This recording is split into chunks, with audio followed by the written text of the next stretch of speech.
하겠습니다. 오늘 후회 없는 부르심이라는 제목으로 말씀을 나누겠습니다. 오늘 읽은 본문 5장에서 이스라엘 가운데 자손들 가운데 요단강 동쪽에 자리 잡았던 루벤 지파와 갓 지파와 므낫세 반 지파의 족보가 기록되고 있습니다. 그리고 이어서 6장에서는 레위 지파의 족보와 레위 지파들이 흩어져 살았던 성읍들을 소개하고 있죠. 그래서 간단하게 지나가다 보면 르우벤 자손에 대한 족보가 이제 본문 5장 1절부터 3절까지 이어지게 되는데 어떤 역사적인 사건에 대해서 이야기하죠. 르우벤은 야곱의 장자였는데 마땅히 받아야 될 장자의 고난을 받지 못한 내용을 담고 있습니다. 그것은 이유가 있죠. 르우벤이 그 아버지 야곱의 침상을 더럽혔기 때문이라고 말합니다. 즉 르우벤의 아버지 야곱의 그 첩이었던 비라와 동침함으로 말미암아 아버지의 고난을 찬탈한 죄로 장자권을 잃게 되는 역사들이 있게 되죠. 그래서 마땅히 받아야 될 장자의 명분, 하나님으로부터 받을 수 있는 그 축복을 이제 요셉의 두 아들들에게 이양되게 되죠. 그래서 요셉의 두 아들 에브라임과 므낫세에게 넘겨지는 그 일들을 이야기하고 있습니다. 그래서 장자의 축복을 받는 것은 고대에도 늘 이렇게 일반적으로 있었던 일인데 하나님이 그런 질서 가운데 르우벤에게도 축복을 주려고 했지만 그 축복을 스스로 저버림으로 인하여 그 축복을 누리지 못한 지파였음을 나타내주고 있습니다. 이렇게 거룩한 하나님의 백성으로서 거룩한 삶의 모습을 포기할 때에 하나님이 우리에게 허락하신 그런 축복을 누릴 수 없게 되는 그 역사들을 보여주고 있는 것이죠. 그래서 다시 이어서 보면 5장 11절부터 22절까지는 가짜손의 족보 내용과 동편 지파들 이제 르우벤 지파와 갓 지파와 므낫세 반 지파의 그 훈련된 용사들이 이방 연합 나라와의 그 전쟁에서 승리하는 내용들을 담고 있습니다. 11절부터 17절은 가짜 손의 족보도 지파의 번창함을 또 이야기해주고 있죠. 가짜 손은 르우벤 북쪽에 거주하면서 비옥한 목초지 바산과 동쪽 살르가까지 이르렀다고 이야기하고 있습니다. 하나님의 축복으로 말미암아 그들은 번성하였고 지도자들을 배출하였다는 것을 이야기해주고 있죠. 그런데 중간에 어떤 사건들이 발생하게 됩니다. 5장 18절부터 22절에 보면 요단 동편 지파에 있는 르우벤 자손, 갓 자손과 므낫세 반 지파의 어떤 군대에 대한 이야기를 하고 있습니다. 이들이 동쪽 지파에 살고 있는 이 지파의 이제 훈련된 용사들이 약 44,760명이었다라고 이야기하고 있죠. 이 용사들이 19절에 보면 하갈 사람과 여두루와 나비스와 노답, 즉 이 아랍 동맹군과의 그 싸움에서 하나님의 도움을 얻어서 승리하게 되었다는 그 사실들을 담고 있습니다. 그래서 본문 5장 19절에서 20절에서 그 이야기를 해주고 있죠. 그래서 하나님의 도우심의 역사로 말미암아 경험케 되었다는 것을 이야기해 줍니다. 그 도우심을 받을 수 있었던 이유는 무엇이냐면 바로 군대에서 싸울 때에 하나님을 의지하며 하나님을 부르짖었다라고 이야기합니다. 그 응답의 결과로 그 싸움에서 승리하게 되었다. 하나님이 그 싸움에서 도우셨다라고 이야기하고 있습니다. 그래서 그들에게 이야기해 주고 있는 것이죠. 그 지파들 가운데 하나님은 함께 계셨고 하나님은 그 전쟁 가운데 일하시며 앞서 일하시는 분이심을 나타내 보여주고 있습니다. 이처럼 우리가 하나님을 전면에 내세워야 된다는 것이 하나님의 백성들 가운데 얼마나 중요한 삶의 태도인지를 우리에게 알려줍니다. 하나님을 전면에 내세운다는 게 어떤 의미입니까? 하나님이 우리보다 앞서 일하도록 우리의 전 인격적인 부분을 맡겨드리는 행위인 것이죠. 하나님께 앞서서 일하심을 구하기 위해서 하나님께 부르짖는 것입니다. 그러면서 주님의 도우심을 구하면서 하나님을 전면에 내세울 수 있도록 하나님이 온전히 일하실 수 있도록 맡기는 것이죠. 이렇게 이 지파들 가운데 하나님께서 도움을 받았다는 이 역사들을 보여주는 것은 거룩한 하나님을 바라보는 자들에게는 하나님의 어떤 도우심과 역사들이 있다라는 것을 알려주고 있는 것처럼 보입니다. 그러면서 22절, 24절을 보면은 이제 므낫세 반지파의 자손과 그 기업의 간략한 소개를 하고 있죠.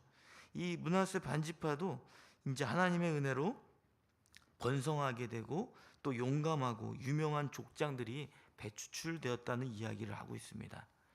그런데 그럼에도 불구하고 5장 25절부터 26절에 보면 요단 동편에 있었던 르우벤 지파와 갓 지파와 므낫세 반 지파, 이 유력했던 훈련된 용사들이 있지 않았습니까?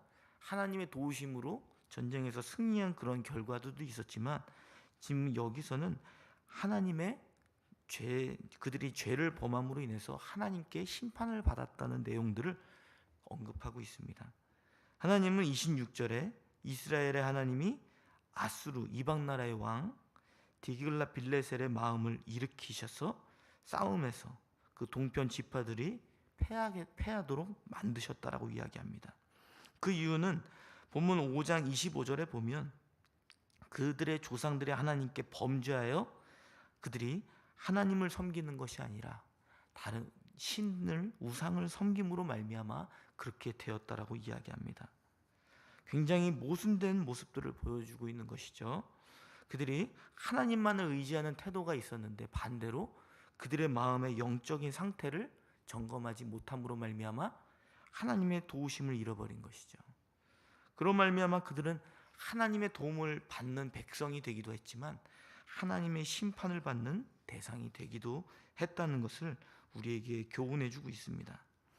이처럼 하나님을 전면에 내세우며 살아갔던 그들의 모습이 굉장히 모순적인 모습처럼 보입니다. 하나님만을 의지하며 부르짖어 승리를 쟁취했던 그들이 이번엔 반대로 하나님의 심판을 받는 대상이 되었다는 것. 그 이유는 무엇입니까? 일상 가운데 하나님의 도우심을 받은 그들이 일상의 삶에서 하나님과의 관계에 있어서 자신의 영적 상태를 점검하지 못하는 그런 무지에 있기 때문에 받았다는 것을 우리에게 이해해 주고 있습니다. 그들은 어떤 외부로부터의 위기를 직면했었습니다. 그때 하나님께 구하고 맡겼죠. 하나님을 전면에 내세웠습니다. 그리고 하나님이 가져다 주시는 그 일들을 경험하게 됐죠. 그러나 정작 일상에서는 자신들이 평상시에 살아가야 될 하나님의 말씀을 늘 우선순위를 두지 않고 우상을 섬기는 그런 영적 무지의 상태에 빠진 것을 보게 됩니다. 그들이 일상 가운데 위기로 생각해야 될 것들은 무엇이었냐면 자신이 하나님 앞에 바로 서 있는가, 자신의 하나님의 말씀에 순종하며 거룩한 삶의 모습을 살아내고 있는가라는 그런 점검을 해야 했습니다. 우리는 외부로 오는 위기, 그런 외부로부터 압력이 올 때 그것을 위기로만 생각하지만 그들의 마음에 영적 교만이 일어나는 것들, 하나님보다 앞세우는 그런 모습들을 스스로 점검하며 그것을 위기로 여기고 자신의 영적인 상태를 점검해야 되는 그런 모습을 버렸던 것입니다. 이처럼 우리도 우리 안에 우상들이 있죠. 근본적으로는 그것은 우리 안에 일어나는 탐욕인 줄 압니다. 우리 마음 가운데서 때로는 하나님의 말씀보다 우리의 자존심들이 앞세워지고 우리의 높아진 교만함들이 앞세워지고 스스로 나 자신이 의롭다고 여기며 하나님의 말씀을 붙들지 못하는 그런 자신의 상태들을 우리가 점검해야 할 것입니다. 그래서 우리의 일상의 삶 가운데서 하나님의 도우심을 구하며 하나님의 일하심을 볼 수 있는 저와 여러분이 되시기를 바랍니다. 그래서 6장부터 이제 이어서 보면 이제 레위 지파의 족보와 레위 지파가 흩어져 살았던 성읍이 소개가 됩니다. 이는 이스라엘 자손의 모든 장자를 대신하여 선택된 레위 지파가 거룩한 백성의 대표로서 어떤 의미를 담고 있는지를 이야기해 주죠. 이는 레위 지파와 제사장의 직분을 통해서 하나님을 향한 찬양과 제사의 중요성이 얼마나 중요한 것인지를 나타내주고 있는 것입니다. 마치 광야에서 성막에서 아론과 레위 자손을 배치하고 행군할 때는 제사장들을 선봉에 세운 것을 통해 그런 영적인 의미를 우리가 상상해 볼 수가 있죠. 이스라엘이 하나님의 거룩한 백성임을 기억하고 그들의 정체성을 강화시켜야 된다는 것이 얼마나 중요한 것인지를 나타내 보여주고 있는 것입니다. 말씀을 맺도록 하겠습니다. 오늘 본문은 유다 지파 자손으로서 다윗의 언약을 통해 다윗과 그의 후손들을 보호하신다는 직접적인 약속을 받은 주류 계보가 되지는 않았습니다. 그럼에도 그들은 하나님의 축복을 받는 자들이었죠.